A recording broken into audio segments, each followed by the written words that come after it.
We often think we understand the past. It appears to be fixed, carved in stone within textbooks and encyclopedias. But what if I told you that the strongest monuments of knowledge are built on a foundation of lies?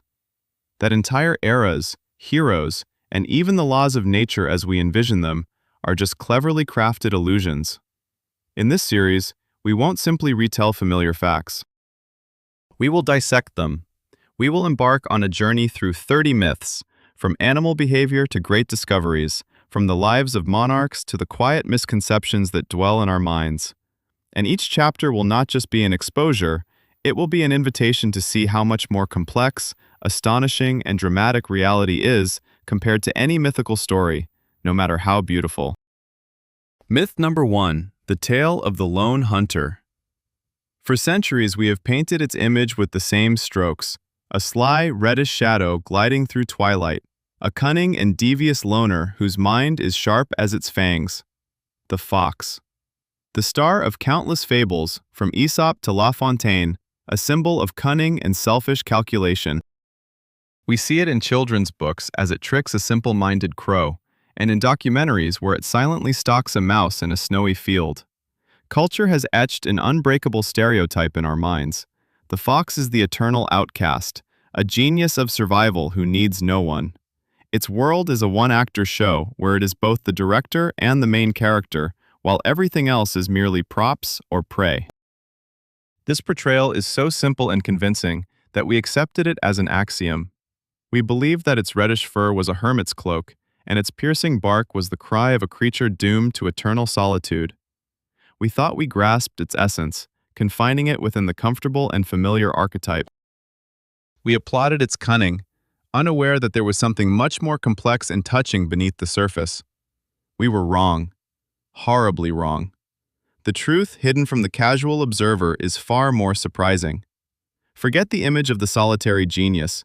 The reality of a fox's life is not a solo act, but a complex family symphony. Foxes are deeply social creatures. They form intricate, tight-knit clans, each member with a specific role. At the top stands the dominant pair, the male and female, who remain loyal to each other for many years. But the most astonishing part comes when the kits are born. You'd think this is the moment when parents share the burden of care. But no, help comes from their older offspring from previous litters. These young foxes, instead of leaving to start their own lives, often stay with their parents for another year. They become helpers. They bring food to their younger siblings, play with them, teach them the basics of hunting, and protect the den from dangers. This is not an instinctual act, it's a mindful cooperation, a complex social structure that other human societies would envy. Imagine this scene. Twilight falls over the forest, and out of the den comes not just one hunter, but a whole team. One distracts the farmer's dog, another sneaks into the chicken coop, and the third is already waiting to carry the loot to a safe place. Their success is the result of not individual cleverness, but collective intelligence and mutual support. The myth of the lone wolf has proven resilient because it is convenient. It simplifies complex behavior into one striking trait. However, the truth is that the fox is not just a trickster. It is a caring parent, a loyal partner, and a devoted family member. Its story is not one of selfishness, but a tribute to family bonds. While one myth has cloaked the animal in a non-existent solitude, another has stripped it of a whole direction, turning it into a vibrant symbol of relentless progress. Myth number 2, prisoners of progress. There are symbols that become inseparable from the spirit of a nation. They adorn coats of arms, are minted on coins, and live in the hearts of millions as embodiments of national ideals. For Australia, that symbol is the kangaroo. This large, strong animal whose unique physiology is said to carry deep philosophical meaning has become iconic. The myth states that kangaroos cannot move backward. Their powerful legs and strong tail, which serves as support, are built solely for one purpose: jumping forward. That is why, according to guides and even some textbooks, they are depicted on the Australian coat of arms alongside the emu, which, according to the same legend, also cannot step back. This was the perfect metaphor for a young, ambitious nation looking only to the future, knowing no retreats, and forever striving for progress. Always forward is the motto encoded in the living symbols of the continent. This image is so powerful and poetic that it's easy to believe. It transforms a biological trait into a national virtue. We envision these massive herds racing across the savanna as the living embodiment of the unstoppable march of history. They are captives of their own strength, doomed to always move only forward. Any attempt to retreat is physically impossible for them. A beautiful story, isn't it? Yet, it's only half the truth, elegantly wrapped in a patriotic package. Reality, as always, is more mundane but no less interesting. Indeed, the structure of a kangaroo's hind legs and its tail makes backward movement extremely difficult and energy-consuming. They cannot jump backward as easily as they do forward. This part of the myth holds true. But the phrase "cannot move backward" is an absolute statement, and therein lies the untruth. A kangaroo can move backward.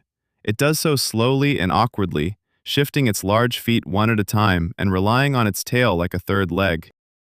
It's not an elegant leap. Instead, it's more of a shuffling retreat, but it is possible. The animal is not a complete prisoner of its anatomy. When needed, for instance, in tight spaces or while maneuvering, a kangaroo will take that step backward. The myth was born from exaggeration. It took a real difficulty and elevated it to absolute impossibility because that was more beautiful. Thus, biology transformed into ideology. As for the coat of arms, there is no official explanation linking the choice of animals to their inability to retreat. This is a folk interpretation, a beautiful legend that has taken root so well it's perceived as historical fact. Thus, the Australian giant, wrapped in the myth of progress, is capable of taking a modest step back. It yields the spotlight to another symbol, whose peaceful nature is just as fragile as its diet, and whose image is built on an even more dangerous misconception. Myth number 3. The black and white illusion of peacefulness. Close your eyes and picture a panda. What do you see? Most likely, it's a fluffy, clumsy creature, curled up, munching happily on bamboo stalks. Its black and white coloring, round ears, and dark patches around its eyes create an expression of eternal wonder, making it an icon.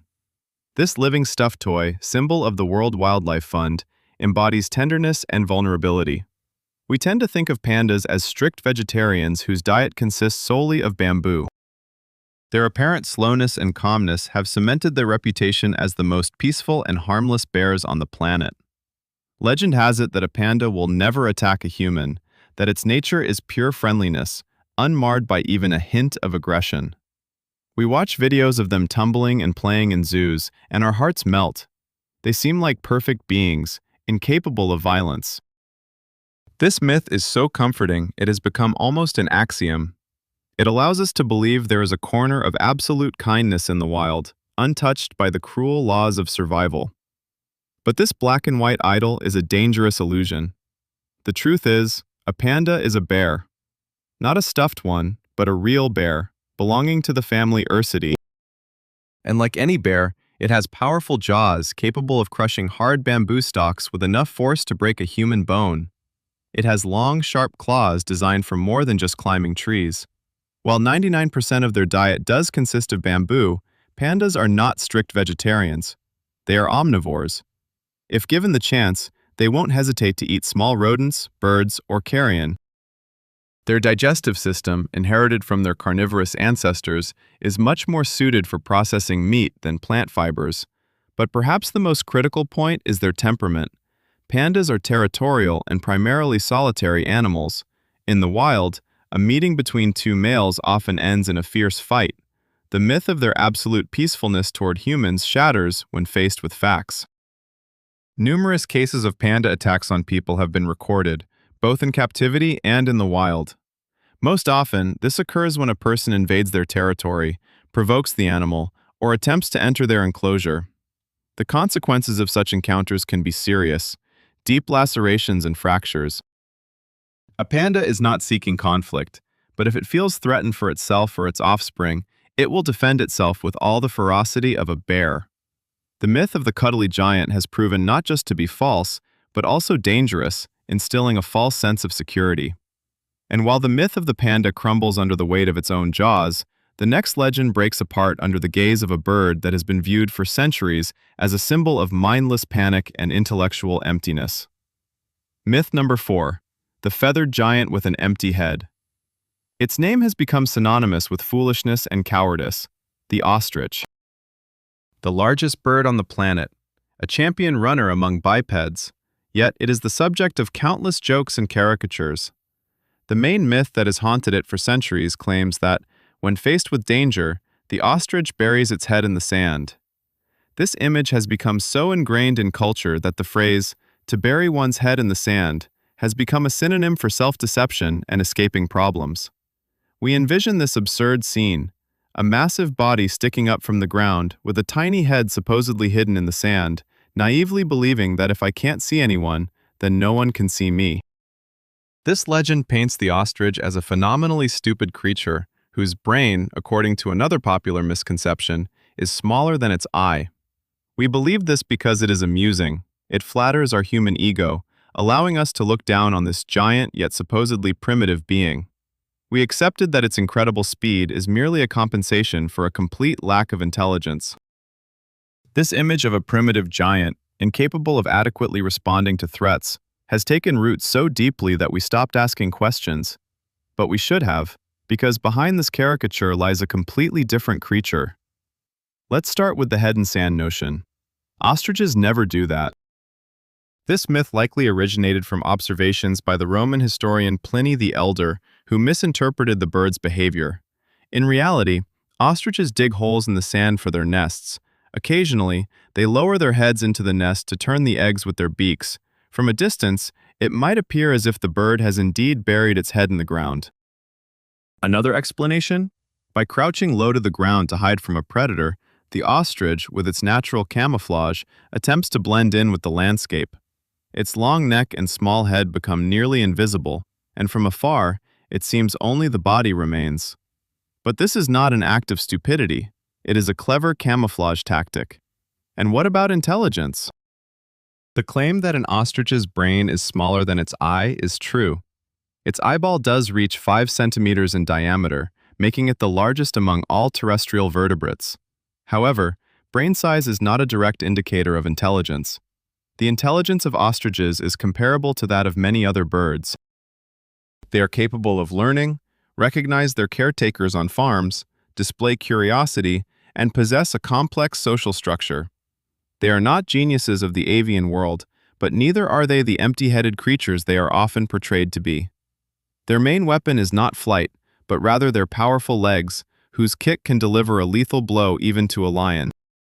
So, the ostrich isn't a cowardly fool, but a resilient, strong, and quite clever survivor who has fallen victim to an ancient misunderstanding. From myths of the animal kingdom, born from misguided observation, we move to the legends of the art world, created by imagination and distorted by time, where genius creates in agonies that he never actually experienced. Myth number 5. The agony of genius beneath the vaults of the Vatican. Imagine this scene, duplicated in books, films, and the minds of millions. The Sistine Chapel. Under its majestic arches, on rickety wooden scaffolding, lies a man.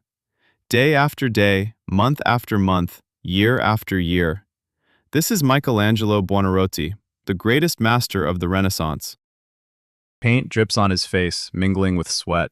His body aches, muscles cramp, and his vision weakens from constant strain. He lies on his back, his hand with a brush reaching towards the ceiling, creating frescoes that will shock the world. The creation of Adam, the Last Judgment, all born in unfathomable agony, in a position that is torturous in itself. This image is the quintessence of creative suffering. It presents to us a genius, sacrificing his health and comfort in the name of art. The myth of Michelangelo painting while lying down has become a symbol of the artist's self-denial. It is so dramatic and so inspiring that we have accepted it without hesitation. To us, it seemed that only in agony could such masterpieces be born. This picture fueled the romantic notion of the artist as a martyr, and we believed it because it aligned with our understanding of greatness. It must be earned through suffering. But this heart-wrenching drama is merely a beautiful fabrication. Michelangelo did not paint the ceiling of the Sistine Chapel lying on his back. He dispelled this myth during his lifetime. In one of his sonnets about the struggles of working on the frescoes, he accompanies the text with a small sketch. It shows a man standing on scaffolding, his body arched backward, his hand reaching upward toward the ceiling. The caption reads, "I've earned myself a goiter from these torments." He worked standing up. For this project, Michelangelo personally designed unique scaffolding. It wasn't a flat platform beneath the ceiling, but a complex stepped structure that allowed him to stand upright and reach the necessary section of the vault. Yes, the work was hellish. He had to stand for hours with his head tilted back, causing paint to drip onto his face. He suffered from neck and back pain, and his vision deteriorated. In his letters he complained, "My lungs have absorbed so much paint that I resemble a dyer's shop." The torment was real, but the position was entirely different. The myth of working while lying down likely arose from the misinterpretation of his complaints and the romanticized biographies written long after his death, such as Irving Stone's The Agony and the Ecstasy. People simply couldn't believe that such titanic labor could be performed while standing, so they concocted an even more dramatic version. The truth is that Michelangelo's genius was not only evident in his art, but also in his engineering thought, which allowed him to create working conditions that were painful, yet still possible. From the genius whose suffering was exaggerated, let's move to the monarch whose words were fabricated to symbolize absolute power, power he may not have truly possessed. Myth number 6, the phrase that never existed. Some phrases become the hallmark of an era. They are stamped into history like a design on a coin, defining their author's image for centuries to come. For the age of absolutism, that phrase was "L'État, c'est moi," I am the state. Supposedly uttered by the young king of France, Louis XIV, known as the Sun King, it became a symbol of unbridled royal authority. We can picture him, clad in velvet and gold, standing before the astonished Paris Parliament in 1655, defining the essence of his reign with just those words. In this phrase lies everything: the divine right of kings, the centralization of power, and disdain for any form of representation. It paints a picture of a monarch who identifies himself with the entire nation, its laws, its people, and its destiny. This myth is powerful because it perfectly aligns with our image of Louis XIV. We know him as the builder of Versailles, the trendsetter, and the center around which all of 17th century European politics revolved. The phrase, "I am the state," seems so inherently fitting for his persona that doubting its authenticity doesn't even cross our minds. It has become a historical aphorism, quoted in textbooks, articles, and documentaries as irrefutable proof of his absolutist ambitions. But what if this scene never took place?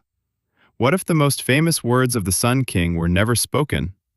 Historians, having sifted through archives and minutes of the Paris Parliament, found no mention of this phrase whatsoever. Not a single document from that era confirms that Louis XIV ever said anything like it. Moreover, his actual actions and statements depict a much more complex and pragmatic ruler. He truly believed in the divine right of kings, but understood that the state is a complex mechanism made up of institutions, laws, and traditions. He said, "I leave, but the state will remain forever," a statement that directly contradicts the idea of completely identifying oneself with it. So where did this myth come from? It emerged much later, in the late 18th century, just before and during the French Revolution. Opponents of the monarchy, pamphleteers, and revolutionaries needed a vivid, caricatured image of the tyranny they aimed to overthrow. And they created it by attributing to Louis XIV a phrase that perfectly embodied the absolutism they despised. This was propaganda, a powerful ideological weapon meant to illustrate just how rotten a system could be, where one man considered himself an entire nation. The myth turned out to be so powerful that it outlived its creators and became a part of history books as a true fact.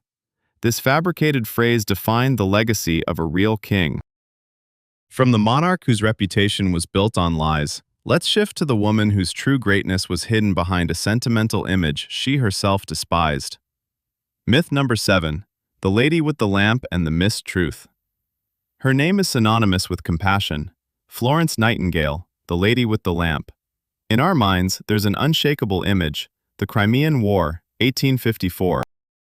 A crowded hospital in Scutari, a suburb of Constantinople. Stench, dirt, suffering. Wounded and ill soldiers lie on bare beds, abandoned to their fate. And amid this hell, a fragile female figure glides like an angel, holding an oil lamp. At night, when the doctors are asleep, she walks the wards alone, adjusting pillows, offering words of comfort, holding the hands of the dying. She embodies compassion, a selfless sister of mercy, saving thousands of lives through her personal care. This image, captured in paintings and poems, has become a legend. It turned Florence Nightingale into an icon of nursing, a symbol of female empathy and care. We believe in this myth because it is touching and understandable. It appeals to our better feelings. It's easier for us to envision heroism as a single person performing an act of mercy than through dry statistics and reforms. The Lady with the Lamp is a beautiful, sentimental story that has overshadowed a far more significant and revolutionary contribution this woman made to history. The truth is that Florence Nightingale despised this image. She called it buzz-fuzz, empty noise. Yes, she did walk the halls at night with a lamp, believing it was her duty. But her true genius was not in comforting the dying, but in preventing them from dying. Her main weapon was not the lamp, but statistics. Nightingale was a brilliant mathematician and one of the pioneers of using infographics for data analysis. Upon arriving in Scutari, she was shocked not just by the lack of care, but by the complete chaos and absence of record-keeping. She began to gather data. What she discovered overturned the understanding of military medicine.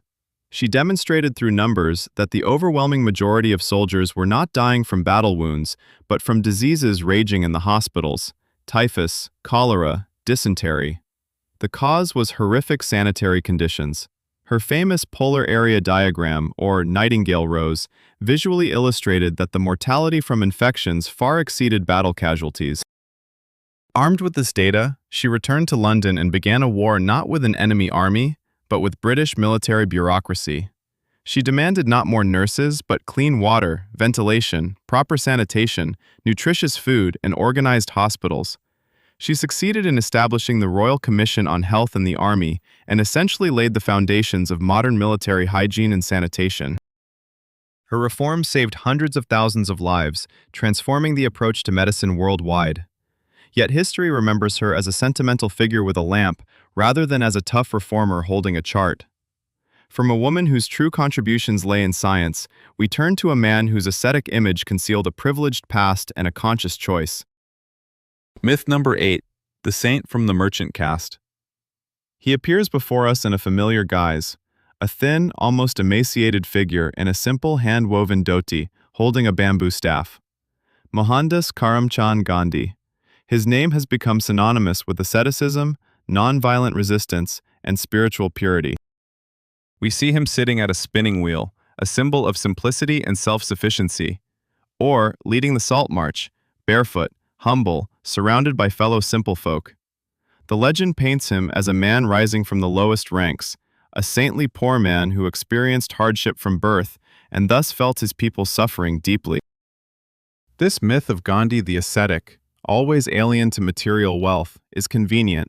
It creates the image of a prophet who was intrinsically part of the masses he led. We perceive his simplicity and humility as innate, a natural extension of his background. We believe he was one of the millions of the poor in India who merely possessed the wisdom and strength to rise up and struggle. This portrayal enhances his heroism, but conceals vital aspects of his journey and the essence of his philosophy. The reality was quite different. Mohandas Karamchand Gandhi was not born into poverty. He was from a wealthy and influential family belonging to the Modh Banya caste, merchants. His father and grandfather were divans, or prime ministers, in several princely states in Gujarat. They were part of the local elite. Gandhi received an excellent education. At the age of 19, his family sent him to London to study law at the Inner Temple, one of England's most prestigious law schools. In London, he lived the life of a typical gentleman, taking dance lessons, studying French and music, wearing European suits, and striving to keep up with social etiquette. His transformation into Mahatma was not predetermined by birth. It was a long, conscious, and sometimes painful journey of personal choice. His awakening occurred in South Africa, where, as a successful lawyer, he faced harsh racial discrimination. It was there that he began to shape his philosophy of satyagraha, persistence in truth. His asceticism was not an innate trait, but a consciously adopted discipline, a political and spiritual tool. He rejected European clothing and material possessions, not because he was unfamiliar with them, but because he saw them as symbols of colonial oppression and spiritual emptiness. His simplicity was not a consequence of poverty, but the result of immense inner work and philosophical choice. Understanding this does not diminish his greatness. Rather, it makes it all the more impressive. It wasn't fate, it was a choice. Moving from a person who consciously shaped their image, we delve into man-made wonders whose histories are far more ancient and complex than we often imagine. Myth number 9. The Pyramids and the Forgotten Temple of Time. When we discuss the oldest structures on Earth, one image immediately comes to mind: the majestic silhouettes of the pyramids of Giza against the backdrop of the Egyptian sunset. The Great Pyramid of Cheops, the only one of the 7 wonders of the ancient world still standing today, feels like a starting point for human civilization. These massive stone tombs, built around 4,500 years ago, have become symbols of eternity, engineering genius, and deep antiquity. School textbooks and popular culture have instilled in us the belief that the Great Pyramids are the oldest monumental stone structures crafted by humankind. They represent the alpha of architecture, the first cry of civilization frozen in stone. This notion is so grand and so familiar that it seems indisputable. Standing at their base or gazing at photos, we feel the breath of time itself. We assume nothing could have existed before them. Any earlier construction must have been a primitive hut made of clay and reeds. However, history, like a silent archaeologist, can unearth artifacts that shatter even the most established timelines. And such an artifact has been found. In southeastern modern-day Turkey, atop a hill known as Göbekli Tepe, which translates to Potbelly Hill, something unimaginable was hidden away. In the mid-1990s, archaeologists began excavating and uncovered not just an ancient settlement, but the oldest known temple complex in the world. Its age is astounding. Radiocarbon dating revealed that Göbekli Tepe was constructed around 11,500 years ago, during the pre-pottery Neolithic period. Its builders were hunters and gatherers who were still unaware of agriculture, animal husbandry, or even pottery. Nevertheless, they managed to create something extraordinary.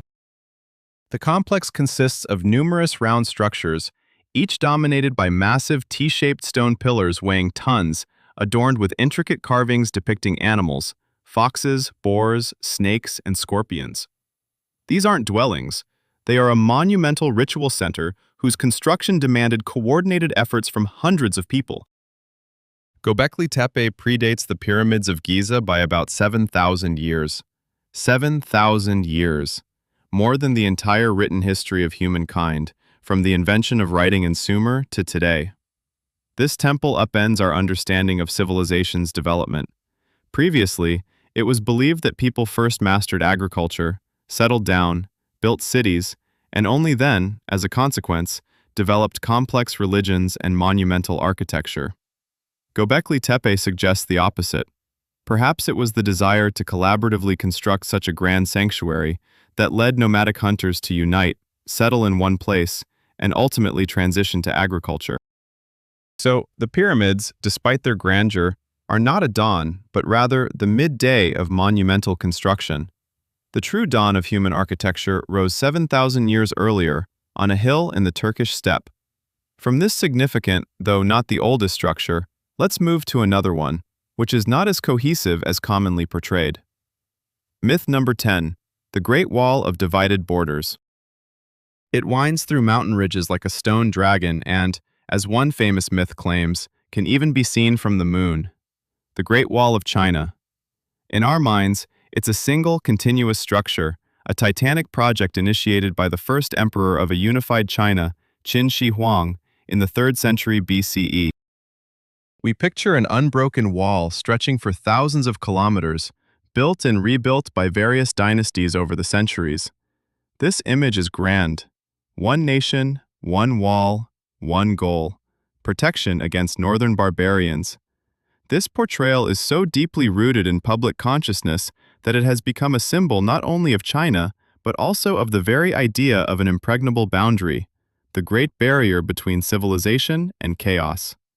We look at photographs of tourist spots near Beijing, with their towering walls and watchtowers, and extrapolate this view to the entirety of the wall. We think of it as a monolith, created by a singular will, a testament to incredible persistence and centralized power. But this image of a monolithic wonder is an optical illusion, crafted by time and tourist brochures. In reality, the Great Wall of China is not a single wall. It's a vast, complex, and extremely heterogeneous jumble of defensive structures built by various Chinese states and dynasties over more than 2,000 years. It's not a continuous line, but a network of separate, often disconnected fragments: walls, mounds, moats, and fortresses. Some sections are not made of stone at all, but simple earthen mounds.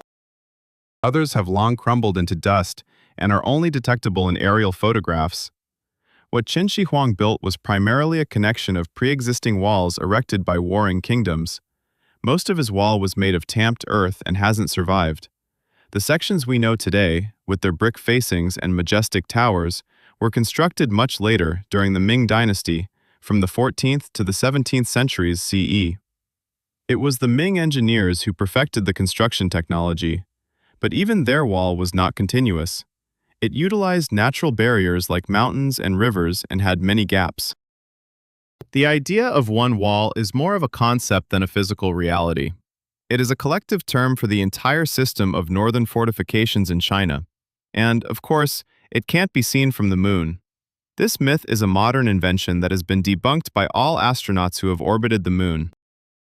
From that distance, spotting the wall is like trying to see a human hair from 3 kilometers away. So, the Great Wall is not a monolith, but rather a historical collage created by many hands over thousands of years. From a wall that was never unified, we transitioned to a library, whose destruction was not a single act, but unfolded over centuries. Myth number 11. The Ashes of Alexandria and the Many Arsonists. This is one of the most tragic stories in human history. It's a tale of cultural catastrophe that has become a symbol of barbarism and the irreversible loss of knowledge. The Library of Alexandria, the greatest repository of wisdom from the ancient world, where hundreds of thousands of scrolls written by philosophers, scientists, poets, and playwrights were gathered. According to the most popular version of the myth, in the 7th century of our era, Arab Muslims invaded Egypt. Their commander, Amr ibn al-As, received orders from Caliph Umar to deliver the library's death sentence. The legend has the caliph uttering the fateful words, "If these books contain what is in the Quran, they are useless. If they contain anything else, they are harmful. In either case, they should be burned."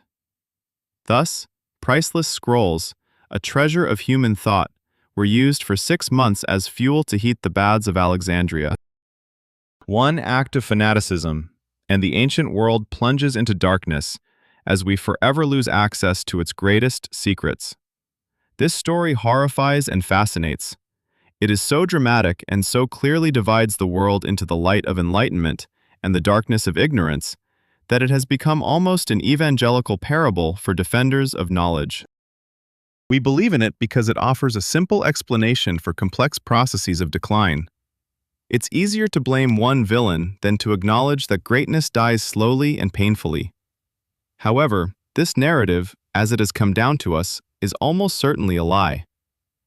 Historians today agree that the account of the library being burned on the orders of Caliph Umar is a fabrication that emerged 500 years after the Arab conquest.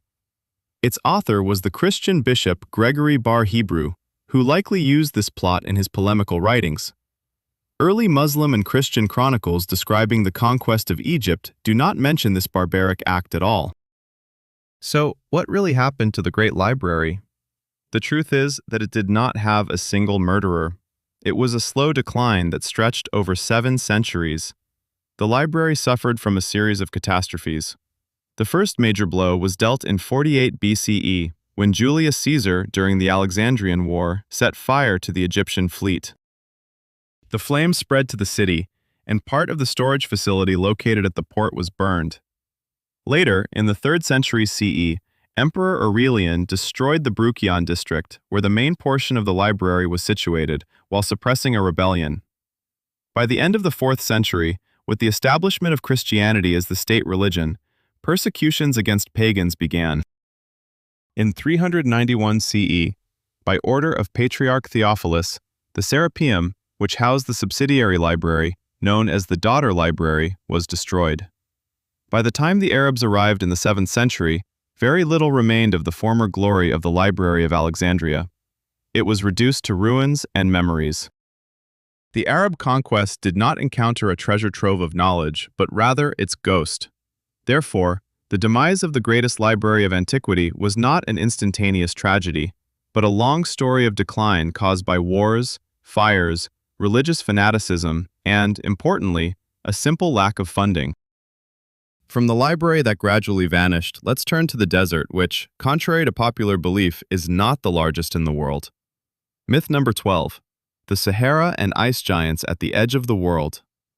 Its name conjures images of endless sand dunes, scorching air, camel caravans, and a blazing sun, the Sahara Desert. It has firmly established itself in our minds as the archetype of a desert, the largest, hottest, and most barren place on Earth. When asked to name the biggest desert in the world, 99 out of 100 people would instantly reply, the Sahara. This fact seems as obvious to us as stating that Everest is the highest mountain. We see it on the map of Africa, a vast yellow expanse taking up nearly a third of the continent. Its size is staggering. It seems inconceivable that anything larger and more desolate could exist on the planet. This myth is so strong because it is rooted in our stereotypical view of what a desert is. To us, a desert means sand and heat. We associate the word with specific climatic and visual imagery, and the Sahara fits perfectly into that mold. We believe in its supremacy simply because we don't consider other options that do not match this familiar pattern. But geography, like history, is full of surprises that challenge our most basic definitions. The truth is that the Sahara is not the largest desert in the world. In fact, it isn't even in second place, it ranks third. So, who beats it? The answer may sound paradoxical: Antarctica and the Arctic. It's all about definition. From a scientific perspective, a desert is not a hot place, it's a dry place. It is a region with extremely low precipitation. By this criterion, the polar regions of our planet are the largest deserts. The Antarctic Polar Desert, which covers almost the entire continent of Antarctica, spans about 14 million square kilometers. The average annual precipitation in its interior is less than in the driest parts of the Sahara. However, this precipitation falls as snow, which, due to the perpetual cold, accumulates over millennia, forming a gigantic ice sheet. In second place is the Arctic Polar Desert, covering parts of Alaska, Canada, Greenland, Iceland, and Russia, measuring around 13.7 million square kilometers. And only in third place is the Sahara, with its 9.2 million square kilometers. It is indeed the largest hot desert in the world, but the title of absolute champion belongs to the icy giants at the poles. This fact challenges us to broaden our understanding of the world and recognize that a desert can be not only fiery, but also frozen. Let's move from misconceptions about the geography of Earth to myths about phenomena occurring in its atmosphere, where, according to many, one chance event cannot happen twice. Myth number 13. Heavenly fire and the stubbornness of chance. This is one of those pieces of folk wisdom that we absorb from childhood. Lightning never strikes the same place twice. This phrase has become a metaphor suggesting that misfortune or rare events cannot happen again to the same person or in the same place. It carries a hint of consolation, a kind of belief that fate has its own laws and will not test us with the same blow twice. We repeat the saying to encourage a friend in trouble or to calm ourselves. We want to believe that the universe has a sort of fairness, or at least statistical order.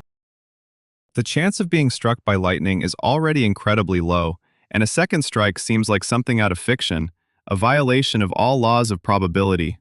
This myth is appealing because it brings order to the chaos of random events. It gives us an illusion of control and predictability where there is none.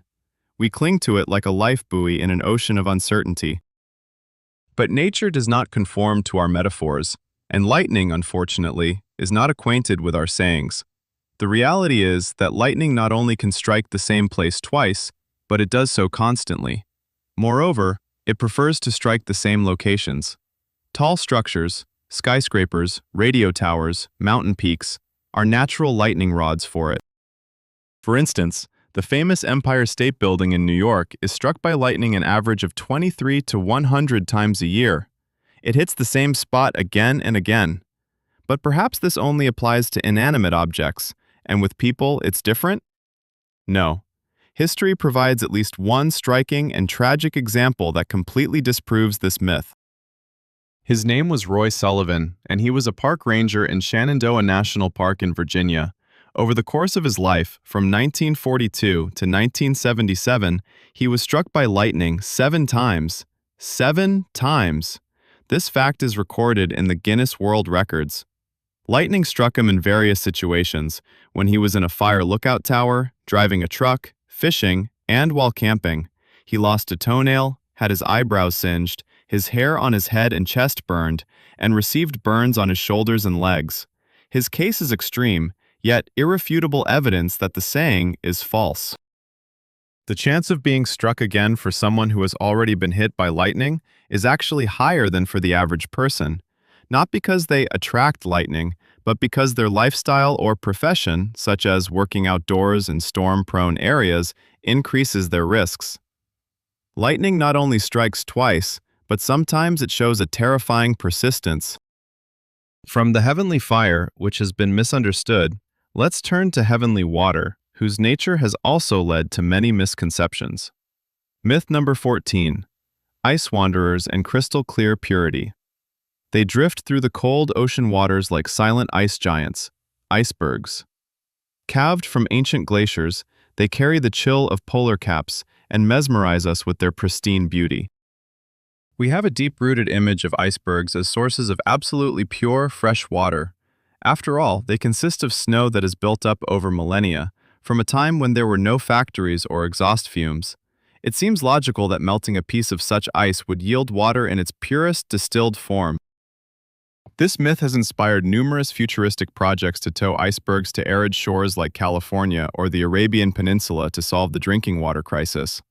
The idea is simple and elegant. Here lies a giant reservoir of crystal-clear water just waiting to be delivered. This vision is so appealing that we accept it as a given. We believe that ice, which has spent thousands of years away from civilization, can only contain frozen H2O molecules. It appears to be an axiom that needs no proof. But ice, like history, can hold not just purity but also hidden threats. The truth is that icebergs are indeed made of fresh water, and it can be consumed after melting. This part of the myth is accurate. However, the claim of their absolute purity and safety is a dangerous oversimplification. Ancient glaciers are not merely frozen water, they are time capsules. Within that ice, in its frozen state, microorganisms, bacteria, and viruses from tens or even hundreds of thousands of years ago could be preserved. Modern science knows very little about these, quote, paleoviruses. We have no idea how they might impact today's ecosystems and humans whose immune systems have never encountered them. Melting such ice on an industrial scale risks unleashing a genie from the bottle with potentially unpredictable consequences. Furthermore, glaciers are not airtight containers. As they move toward the ocean, they scrape up rocks, soil, and minerals from the Earth's surface that also become part of the ice mass. Icebergs can contain a variety of chemical impurities. Finally, as they drift in the ocean, icebergs come into contact with polluted environments. Their porous structure can absorb oil products, pesticides, and other contaminants floating on the water's surface. So while the idea of drinking water from an iceberg sounds romantic, in practice it demands serious filtration and purification systems. The crystal-clear purity of ice wanderers has proven to be yet another myth. Now, let's shift our focus from water falling from the sky as ice to rain, which is thought to be a mere ghost in the atmosphere, never reaching the ground. Myth number 15.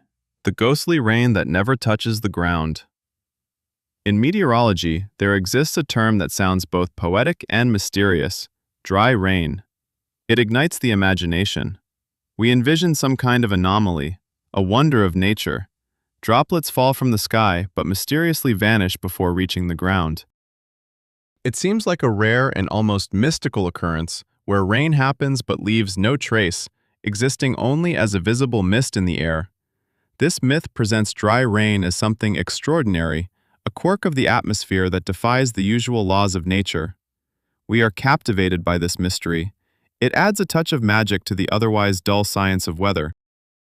We believe that dry rain is something special because the phrase itself contains an oxymoron, a contradiction that intrigues us. We picture a traveler in the desert seeing long-awaited droplets but unable to feel their coolness. Dramatic, isn't it? But in reality, there is no miracle here. Dry rain, or as meteorologists call it, virga, is a perfectly normal and common phenomenon. It occurs when precipitation falls from a cloud but passes through a very dry layer of air below it. At low humidity, raindrops or ice crystals simply evaporate before reaching the ground. This is not an anomaly, but a regular physical process. It is most often observed in desert and arid regions, where the difference in humidity between the height of the clouds and the air near the ground is significant. So it's not ghostly rain, it's very real rain that just hasn't completed its journey. The term dry rain is also commonly used in everyday language to refer to entirely different phenomena unrelated to the evaporation of droplets. For example, it sometimes describes the falling of sand, dust, or pollen carried by the wind over long distances. This is also not a meteorological anomaly. So beneath the beautiful and mysterious name lies simple atmospheric physics. No magic, just differences in temperature and humidity. From natural phenomena whose essence has been distorted, we move on to disasters, whose origins turn out to be much deeper than commonly believed. Myth number 16. Australian fires and the forgotten keepers of the flame. Every year, news feeds are flooded with apocalyptic images from Australia: burning forests, charred earth, animals fleeing in panic. These massive wildfires have become a symbol of global warming. A myth has taken root in public consciousness, suggesting that these destructive firestorms are a new phenomenon, a direct result of human-induced climate change in recent decades. We are told that the continent was once green and stable, but now, due to rising temperatures and drought, it has turned into a powder keg. This depiction is very convincing. It fits the overall alarming narrative and provides a simple explanation for a complex issue. Global warming is to blame, and fires are its punishing sword. We believe in this myth because it offers a straightforward cause and effect explanation and places the blame on modern industrial civilization. It seems logical that in the past, before the Industrial Revolution, such disasters could not have occurred. However, while this view may appear relevant, it overlooks thousands of years of human interaction with fire on the Australian continent. The truth is, Australia is a land shaped by fire. Fires have been an integral part of this land for millions of years, long before humans arrived. Many native plants, like eucalyptus trees, haven't merely adapted to fire. They actually depend on it for reproduction. Their seeds only germinate after undergoing thermal treatment. Most importantly, we must consider the role played by Indigenous Australians in this process. For at least 50,000 years, Aboriginal peoples have not been victims of fire, but its stewards.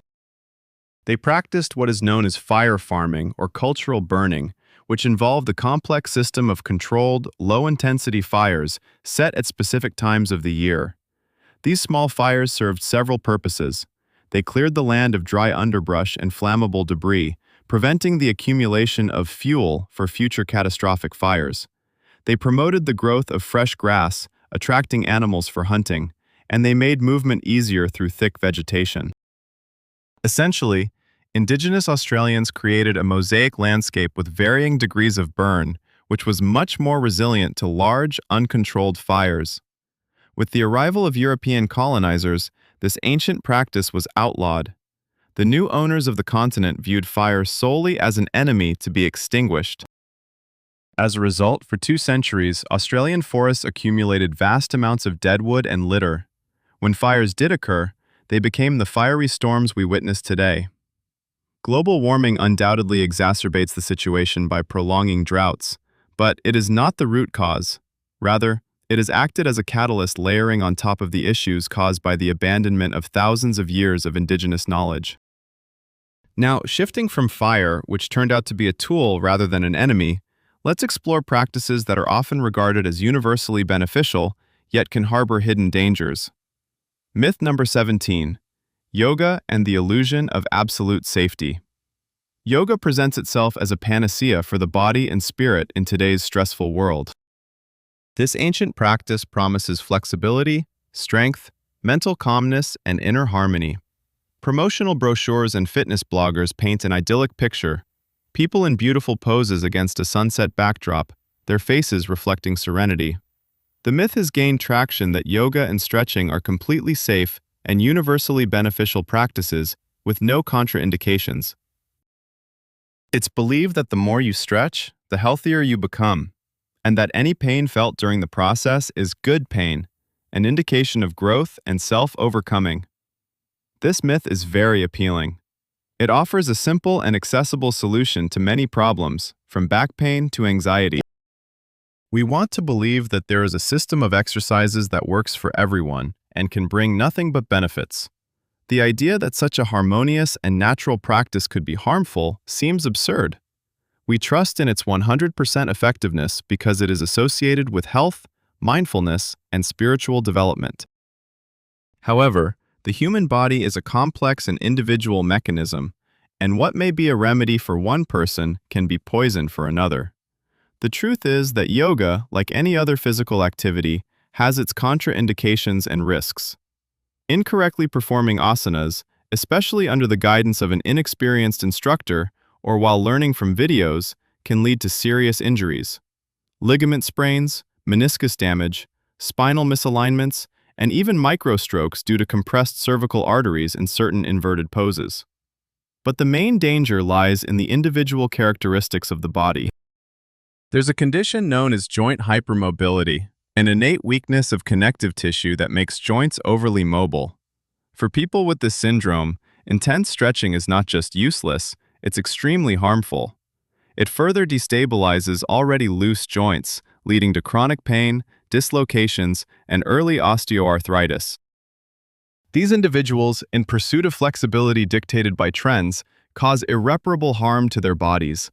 Additionally, yoga is contraindicated during acute inflammatory processes in the body, certain cardiovascular diseases, post-operative recovery, and various other conditions. So, yoga is not a universal cure-all. It's a powerful tool that requires a knowledgeable and, importantly, individualized approach. The illusion of its absolute safety can lead to serious consequences. Now, let's move from a practice that can be harmful to medications that are misused, causing more harm than good. Myth number 18, the great deception of antibiotics. They became the miracle of the 20th century, a weapon allowing humanity to conquer diseases that claimed millions of lives for millennia. Antibiotics. Their discovery revolutionized medicine, and somewhere along this triumphant path, one of the most dangerous and enduring medical myths of our time emerged. Antibiotics are a universal remedy for any cold, flu, or cough. When we feel the first signs of illness, a scratchy throat, runny nose, body aches, our hands instinctively reach for that trusted package. It seems that a powerful pill can eliminate any infection and quickly get us back on our feet. This myth is fueled by our impatience and desire for a quick solution. We don't have time to be sick, and we search for the magic bullet. Many doctors, catering to patients or being overly cautious, prescribe antibiotics at the slightest sign of a respiratory infection. We believe in their omnipotence because they have indeed saved lives in serious cases, and we extend this experience to even the slightest illness. It seems easier to use a cannon to shoot a sparrow than to wait for our bodies to heal on their own. However, this misconception is not just wrong, it is globally dangerous. The truth is simple and harsh. Antibiotics only work on bacteria. They have absolutely no effect on viruses, and the vast majority of common illnesses, including the flu, ARVI, rhinovirus, and coronavirus infections, are caused by viruses. Taking antibiotics for a viral infection does nothing to address its cause. You are only harming your own microbiome, billions of beneficial bacteria that live in your gut and play a crucial role in immunity and digestion. By weakening your body, you make it more vulnerable to other infections. But the most severe harm from this myth is global. Every unnecessary antibiotic pill taken is a training session for bacteria. The few bacteria that survive such an attack become resistant to this medication. They multiply and pass this resistance to other bacteria. As a result, we are creating superbugs, strains that are not affected by any known antibiotics. The World Health Organization has already identified antibiotic resistance as one of the major threats to humanity in the 21st century. We risk returning to a pre-antibiotic era when people died from simple pneumonia or blood infections after minor scrapes.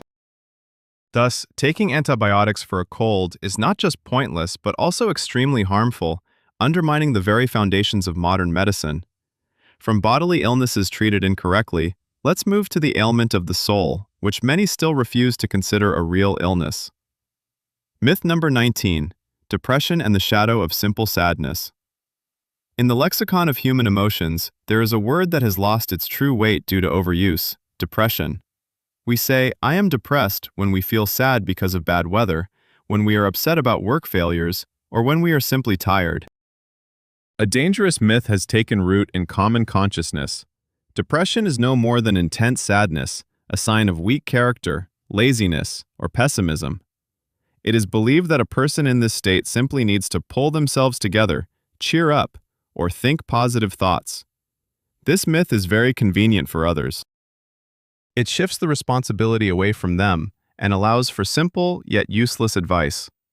It's easier for us to think of it as just a bad mood that can be fixed with willpower than to acknowledge a serious illness requiring medical intervention. We believe this because it simplifies a complicated reality and fits into the cult of positive thinking, which claims that all problems exist only in our heads. But equating clinical depression with ordinary sadness is like confusing a runny nose with lung cancer. The truth is that depression is not just an emotion. It's a real, serious, and potentially life-threatening illness with specific neurobiological foundations. Modern science, utilizing methods like functional magnetic resonance imaging, or fMRI, has proven that a depressed brain functions differently. There are structural changes in certain areas, such as a reduced hippocampus, which is responsible for memory and emotions. Chemical imbalances occur. Levels of neurotransmitters, serotonin, norepinephrine, and dopamine decline. These chemicals are responsible for transmitting signals between nerve cells and regulating our mood, sleep, appetite, and motivation. This is not made up or a weakness. It's a malfunction in the most complex organ in the human body. A person with depression cannot simply snap out of it, just as a diabetic cannot will themselves to normalize their blood sugar levels. Anhedonia, the inability to feel pleasure, apathy, sleep and appetite disturbances, feelings of hopelessness, and suicidal thoughts are not whims, but symptoms of a disease that requires comprehensive treatment, including psychotherapy and, if necessary, antidepressants, which aim to restore the disrupted chemical balance in the brain. The myth of just sadness stigmatizes those who suffer, making them feel ashamed of their condition and preventing them from seeking help in time. From an illness that is not recognized as such, let's move on to a food item that is considered beneficial, but not for everyone. Myth number 20.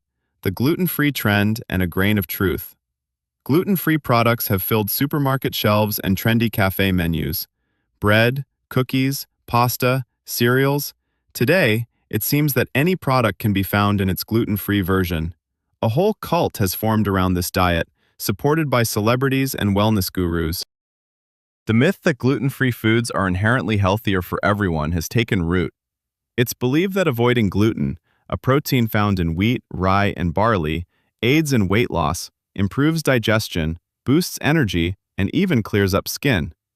This idea is so widely publicized that millions of people around the world, without any medical indication, are switching to gluten-free diets, believing they are making a significant contribution to their health. This myth is popular because it offers a simple solution to complex problems. Instead of building a balanced diet and exercising, it seems easier to exclude one component and wait for miraculous changes. Marketers actively support this illusion, positioning gluten-free products as elite, clean food for conscious consumers. We buy into this because flashy packaging and health promises are more convincing than dull dietary recommendations. But what lies behind this trendy label? The truth is, for the overwhelming majority of people, a gluten-free diet is not only unhelpful but can also be harmful. Only a small percentage of individuals truly need to avoid gluten for their health. These are patients with celiac disease, an autoimmune condition where consuming gluten leads to inflammation and damage in the small intestine.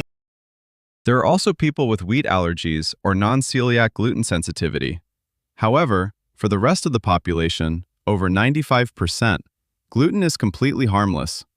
In fact, by cutting out whole grain products containing gluten, people often deprive themselves of vital nutrients, fiber, B vitamins, iron, and magnesium. When it comes to gluten-free products themselves, they are not always a healthy alternative. To make up for the lack of gluten, which gives dough its elasticity and fluffiness, manufacturers often add more fat, sugar, and starch to these products.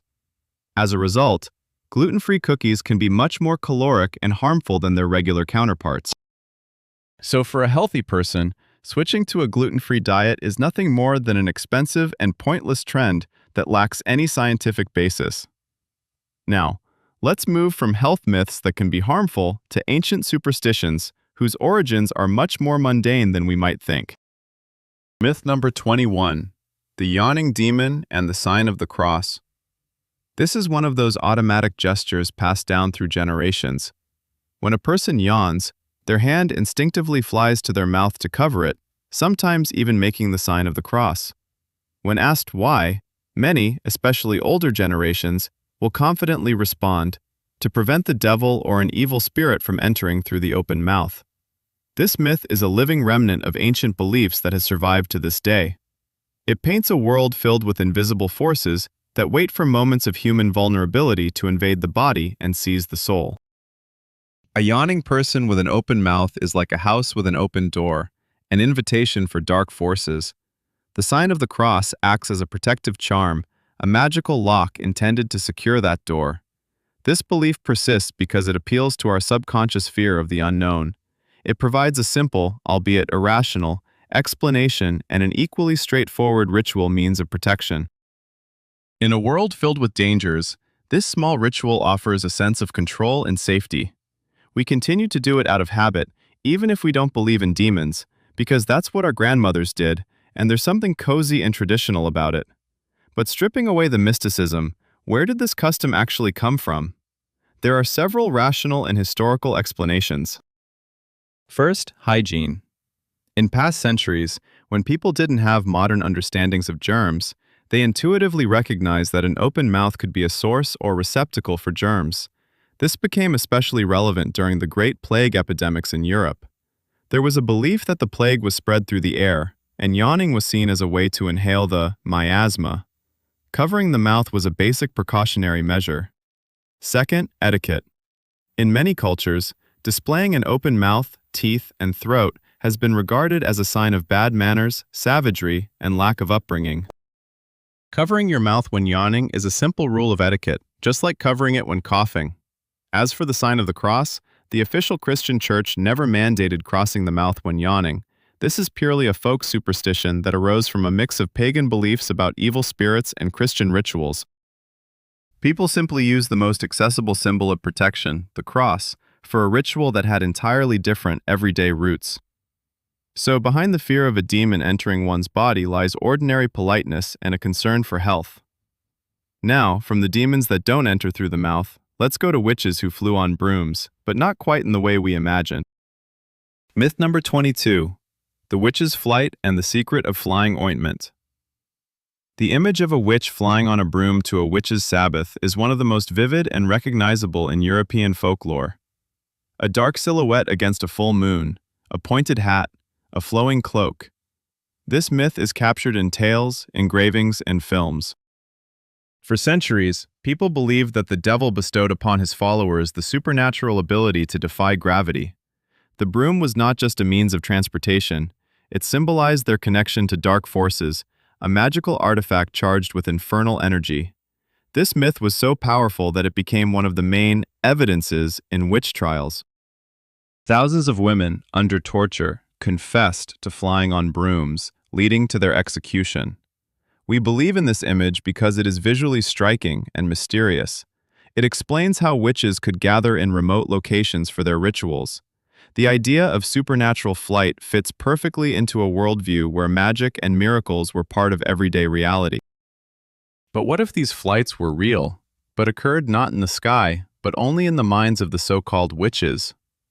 Modern historians and ethnobotanists, studying interrogation protocols and ancient recipes, have reached a surprising conclusion. The key to this mystery lies in what is known as flying ointment. These ointments, allegedly used by witches for flying, contain powerful psychoactive and toxic plants: belladonna, henbane, mandrake, and thornapple. These plants contain alkaloids such as atropine and scopolamine, which, when ingested, can cause intense hallucinations, sensations of flying, out-of-body experiences, and distorted perceptions of reality. But how was this ointment absorbed into the body? When taken orally, these plants often cause severe poisoning, vomiting, and could even lead to death. Therefore, a different, more effective, and relatively safer method was found. The ointment was applied to mucous membranes where the substances were quickly absorbed into the bloodstream, and the broomstick, or rather its handle, served as an ideal applicator for this purpose. A woman would rub the ointment onto the handle and then ride it, ensuring contact with the mucous membranes in the groin area. As a result, she would enter a trance, and vivid visions of flying, encounters with demons, and participating in a Sabbath would unfold in her mind. She wasn't physically flying anywhere. She was journeying deep within her subconscious, under the influence of powerful hallucinogens. And then, once she came back to reality, she truly believed that all of it was real.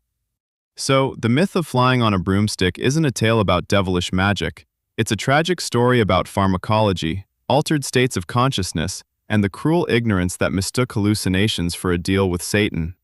From these mystical flights that turned out to be trips, let's move on to everyday superstitions that are really just baseless. Myth number 23. The itching palms and the wallet of destiny. This superstition is familiar to almost everyone. If your left palm itches, expect money, profit, or unexpected wealth. If your right palm itches, it means you're about to greet someone, have a meeting, or shake hands. This belief has become so ingrained in everyday culture that many, even those who don't seriously believe in it, will still say with a smile, "Oh, my left one is itching, must be money." We rub our palms on our pockets or wallets to attract luck or prepare for an encounter if the itch appears on our right hand. This myth persists because it's simple, harmless, and promises something good. It adds an element of play and anticipation to our daily routine. We like to think that our bodies can send us signals about the future, especially when those signals hint at financial gain or a pleasant acquaintance. Believing in this superstition requires no effort and costs nothing, allowing it to be easily passed down through generations as part of oral folklore. However, if we try to find some historical or logical roots for this superstition, we hit a dead end. It's a classic example of a household superstition with absolutely no foundation. There isn't a single ancient magical text or serious ethnographic study explaining why the left hand is linked to money and the right hand to meetings. Moreover, in different cultures and even in different regions of the same country, the interpretation of this superstition can be the complete opposite. In some places, the left hand is seen as the receiving one, so it itches for profit, while the right is the giving hand, predicting expenses. In other places, it's the other way around. In some traditions, an itch in the right palm means you'll receive money, while the left indicates you'll spend it. This confusion and lack of a unified canon are the best signs that this superstition has no real foundation. Its origin is most likely accidental. Perhaps, long ago, someone experienced two events coincidentally. A palm itched and money came in, and they shared that observation with others. The story took on a life of its own, gathering new details along the way. From a medical standpoint, itching palms can be caused by numerous factors, from dry skin and allergies to stress and more serious illnesses, But none of those have anything to do with your bank account or evening plans. So, this is simply a fun game we play with ourselves, nothing more. From a superstition that has no real backing, let's move to another that does have a logical, yet not at all mystical explanation. Myth number 24. The caw of the crow and the harbinger of doom. Its sharp, guttural caw ringing out in the silence makes many shudder. The crow. A large black bird with intelligent, gleaming eyes. In folklore and mythology, it is firmly linked to death, misfortune, and the afterlife. The myth that a crow's cawing is a bad omen is deeply rooted. If a crow caws above your house, expect trouble. If it flies in from the left, prepare for misfortune. This bird has become a symbol of dire news, a harbinger of death, a messenger of dark forces. This myth is so powerful because it relies on strong archetypes. The color black in European culture is associated with mourning and evil. The bird's large size and predatory appearance evoke subconscious anxiety. Its high intelligence and keen observation create the impression that it knows something beyond human understanding. We believe in this superstition because it is reinforced by our selective perception. If something bad happens after the crow caws, we remember it as validation of the belief. If nothing occurs, we simply forget about it. But why has the crow become the harbinger of doom? This association has a quite rational, rather than mystical explanation tied to the bird's behavior. Crows and other members of the corvid family, like rooks and jackdaws, are scavengers and opportunistic omnivores. They have always been attracted to places where food is easily obtained. In the past, such spots included battlefields, where they flocked to the bodies of fallen warriors. They circled around gallows, where the bodies of executed criminals were left. They gathered in villages struck by epidemics, where many had died. Thus, over centuries, a strong connection formed in people's minds. Where there are crows, there is death. However, the birds were not the cause but the consequence. They did not predict death, they reacted to its presence. Moreover, crows are highly intelligent and social creatures with an advanced communication system. With their loud calls, they warn their kin of danger, such as the approach of a predator. A person who hears this alarming cry instinctively tenses up, and if an actual threat follows, like a wolf that the crow was reacting to, it only reinforces the belief in the bird's prophetic abilities.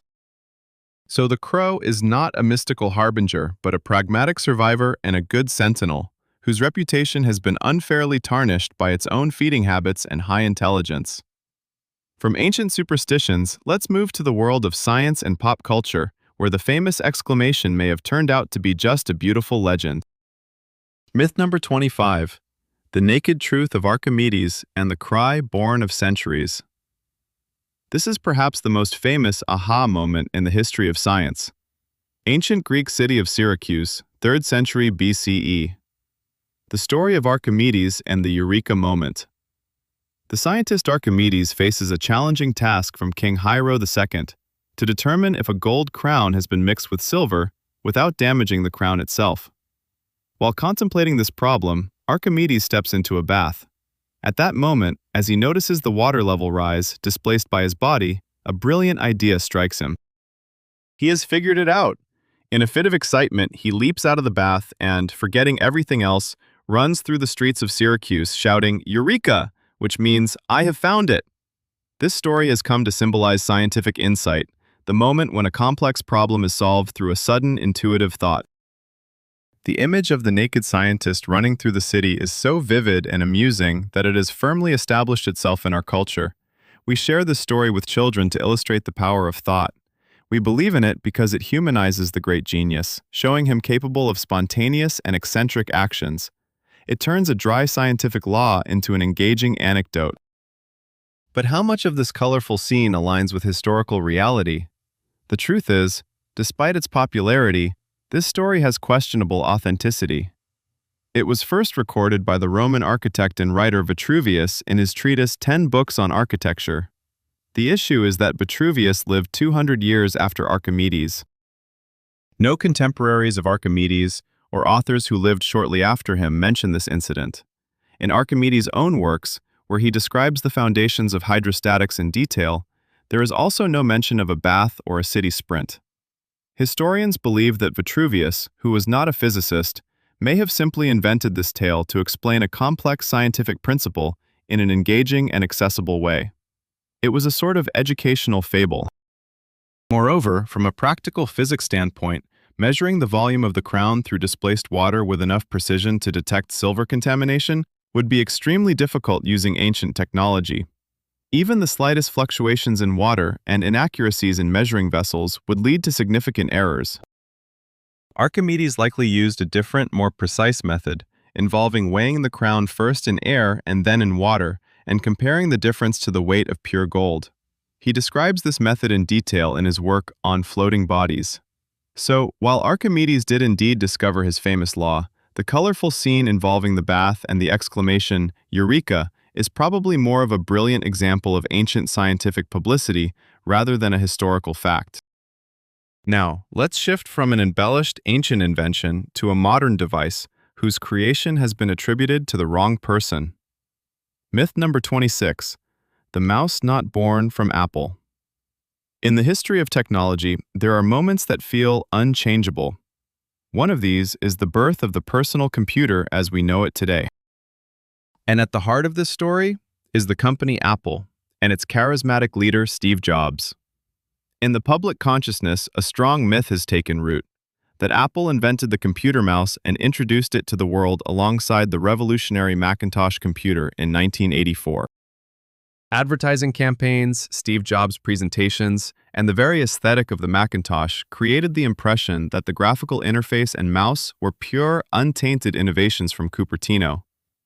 This myth is powerful because it fits into the broader narrative of Apple as a visionary company that doesn't just follow trends, but creates them. The image of Steve Jobs pulling a little Mac out of his bag with its quirky mouse has become iconic. It seems like, until that moment, computers were bulky boxes with command lines, and Apple gave them soul and intuitiveness. We believe this because history loves simple heroes and clear breakthroughs. However, in reality, Apple didn't invent the mouse. They popularized it brilliantly, but they didn't create it. The true father of the computer mouse was a man named Douglas Engelbart. As early as the 1960s, long before Apple was founded, Engelbart and his team at the research center SRI International were working on the NLS project, online system, which aimed to revolutionize human interaction with computers. As part of this project, the world's first computer mouse was created in 1964. It was a bulky wooden device with two metal wheels, which Engelbart himself called an XY position indicator for a display system. In 1968, Engelbart conducted a legendary presentation, later dubbed the mother of all demos. During this event, he publicly showcased not only the mouse for the first time, but also a graphical interface with Windows, hypertext, video conferencing, and real-time collaborative document editing. He was decades ahead of his time. Later, in the 70s, these ideas were further developed at Xerox PARC.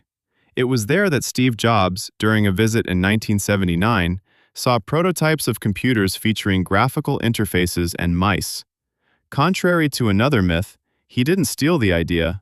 Instead, he made a deal with Xerox, gaining access to their technologies in exchange for Apple stock. Apple engineers took Xerox's costly and complex concepts and refined them, making the mouse affordable, reliable, and user-friendly for the masses. So Apple wasn't an inventor, but a brilliant popularizer and engineer who transformed elite lab technology into a product for millions. Now, from the mouse that wasn't the first, let's move on to a film whose special effects were not as groundbreaking as commonly thought. Myth number 27. Star Wars and the illusion of a computer breakthrough. When Star Wars hit theaters in 1977, it forever changed cinema. Audiences were amazed by the unprecedented spectacle, space battles, lightsabers, and starfighters flying through the Death Star trenches. In the minds of millions, a myth has taken root, that Star Wars was the first film to widely use computer-generated special effects. It seems that all of that incredible graphics could only have been created using powerful computers, and that George Lucas and his team at Industrial Light and Magic ushered in the era of CGI, or computer-generated imagery. This myth is so strong because the visual elements of the film truly appeared futuristic and technological. It was so far ahead of everything that came before it, the only logical explanation seemed to be the involvement of computer technology. We believe this because Star Wars has become synonymous with a technical revolution in film, and computer graphics is the first thing that comes to mind. However, the truth is that the original Star Wars trilogy, episodes 4, 5, and 6, contains very little computer graphics as we understand it today. All of those stunning visuals were created using good old practical effects, taken to an unprecedented level of perfection. Spaceships were miniature models meticulously shot against a blue screen. Explosions were real pyrotechnic effects. Lightsabers were sticks covered in reflective materials, and their glow was hand-drawn onto each frame using rotoscoping technology. The only truly computer-generated effect in the first film was a short animated sequence of the Death Star schematic during the Rebel briefing. Everything else is the titanic effort of artists, model makers, cameramen, and engineers. They invented new systems for controlling camera movement that allowed for precise filming of moving models multiple times, creating the illusion of intricate space battles. They weren't programmers, they were brilliant craftsmen skilled in many areas. So, what films were actually the first to use computer graphics? Long before Star Wars, in 1973, the film Westworld featured short scenes generated by a computer, showing the world through the eyes of a robot android. In 1976, Future World employed a three-dimensional model of a human hand. Yet, a true breakthrough in computer animation came with Disney's Tron, released in 1982, which contained around 15 minutes of pure CGI. Therefore, Star Wars is not a triumph of computer graphics, but rather the swan song and peak of the era of practical effects. From a fictional universe with real technology, let's move to a fictional character with a real, yet entirely different story. Myth number 28, The Count of Monte Cristo and the Cobbler's Shadow. His name is synonymous with exquisite revenge and untold wealth. Edmond Dantes, also known as the Count of Monte Cristo. He is the hero of Alexandre Dumas' immortal novel, one of the most recognizable characters in world literature. His story is captivating. A young, successful sailor, betrayed by envious friends, thrown into the dark Château d'If without trial or evidence. A miraculous escape, the discovery of vast treasures, and a triumphant return as a mysterious aristocrat to exact justice on his enemies. This tale is so dramatic and realistic in its details that it has given rise to a lasting myth, that the Count of Monte Cristo is a real historical figure and that Dumas simply found and adapted his memoirs. It seems unbelievable that such a complex and intricate plan for revenge could be purely fictional. We want to believe this, longing for a remarkable story of justice and retribution to be true. The notion that a real count's diary languishes somewhere in the archives stirs the imagination. However, the truth is, the Count of Monte Cristo never existed. He is a completely fictional character. Yet, he did have a real prototype, whose story, though less glamorous, is equally tragic and astonishing.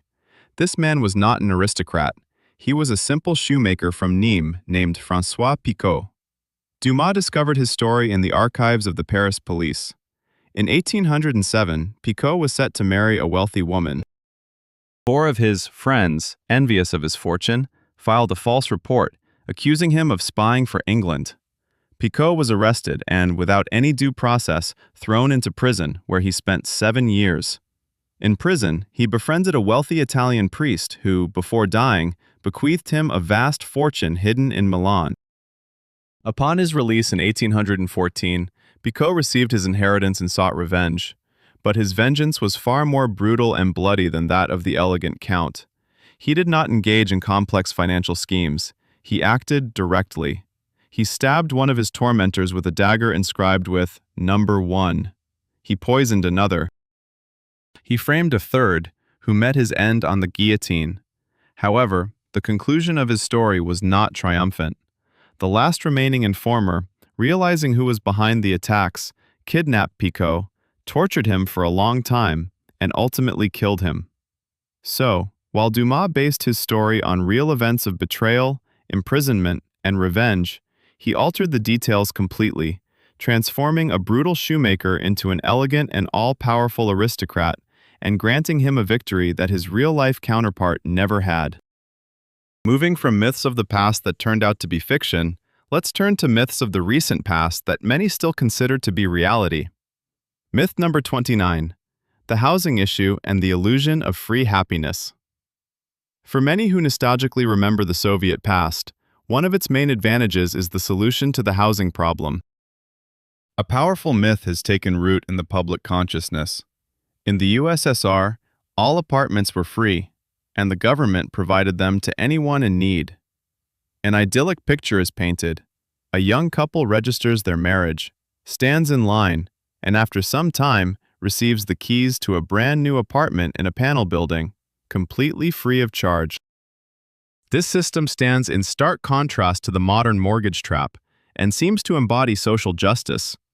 This myth is appealing because it taps into a fundamental human desire for a home and security. The notion that the state took on this responsibility, relieving citizens of a major financial headache, appears incredibly humane. We believe in it because we've heard countless stories from the older generation who actually received apartments. However, this picture, like many other Soviet myths, is a strong oversimplification and idealization of reality. The truth is much more complex. First of all, apartments were not entirely free. Although one didn't have to pay market value, there was a rent that covered utility costs and maintenance expenses. This rent was low, but it did exist. Secondly, housing was not owned by the citizens. Apartments were the property of the state, and people lived in them under social rental agreements. They could not be freely sold, gifted, or inherited in the modern sense. Privatization only began at the end of the Soviet era. But most importantly, let's talk about availability. Not everyone could get the coveted apartment quickly. Housing queues stretched for years and sometimes even decades. Millions of people lived their entire lives in cramped conditions, in communal apartments where several families shared one kitchen and bathroom, in hostels, in barracks. Obtaining a separate apartment was a significant event, a true stroke of luck, not a routine procedure. Priority was given to certain categories of citizens: workers from large industrial enterprises, company housing, military personnel, party officials, and valued specialists. An ordinary person, without connections or special status, could wait for their turn until they had gray hair. So, the system existed, but it was neither universal nor fast, nor absolutely free. It was a complex and bureaucratized lottery in which not everyone won. The myth of universal free housing is a rosy view of the past that ignores the uncomfortable reality of communal living and years-long waiting lists. Moving from the myth of social protection, which was not accessible to all, let's address the final misconception regarding a measure that, as it turns out, was not designed to protect the poorest. Myth number 30. Minimum wage and the hidden barrier. In the modern world, the minimum wage is seen as one of the fundamental tools of social protection. Deeply embedded in public consciousness is the myth that the minimum wage was originally introduced with a noble purpose: to protect the most vulnerable workers from exploitation by ruthless capitalists and to guarantee them a decent standard of living. This idea seems obvious and undeniable. Politicians advocating for an increase in the minimum wage always appeal to fairness and helping the poor. It seems we view this measure as a pure manifestation of humanism aimed at combating poverty. We believe in this myth because it aligns with our views on progress and the social responsibility of the state. The idea that such a seemingly noble initiative could have other, much more cynical motives simply doesn't occur to us. However, history, when we dig deeper, reveals a very different and far less noble picture. Originally, in some countries, the introduction of a minimum wage had the opposite goal: not to protect the poor, but to push certain groups out of the labor market. In the early 20th century, in countries like the United States, Canada, and Australia, unions primarily made up of white men actively lobbied for minimum wage laws. Their real aim was not to improve the welfare of all workers, but to create a barrier against competitors willing to work for less. These competitors were primarily low-skilled migrants such as Chinese individuals or those from Southern Europe, as well as women. By establishing a legally enforced minimum wage that employers had to pay, The unions made hiring cheap labor unprofitable. Employers no longer cared about who they could hire for that price and, under the pressure of societal prejudices, preferred to hire their own, white men. Thus, the minimum wage became an instrument of protectionism and discrimination, disguised as concern for workers. One Canadian politician from that era even stated outright that the minimum wage law was needed to protect white civilization from the Asian threat. Over time, of course, the initial racist and sexist motives were forgotten, and the concept of minimum wage evolved into the social policy tool we know today. However, understanding its true roots makes us reflect on the fact that even the most seemingly noble ideas can emerge from quite dark impulses. And this is perhaps the main lesson revealed by these debunked myths. The truth is always more complex, multifaceted, and often more shocking than any beautiful lie. Our archive holds many more such stories,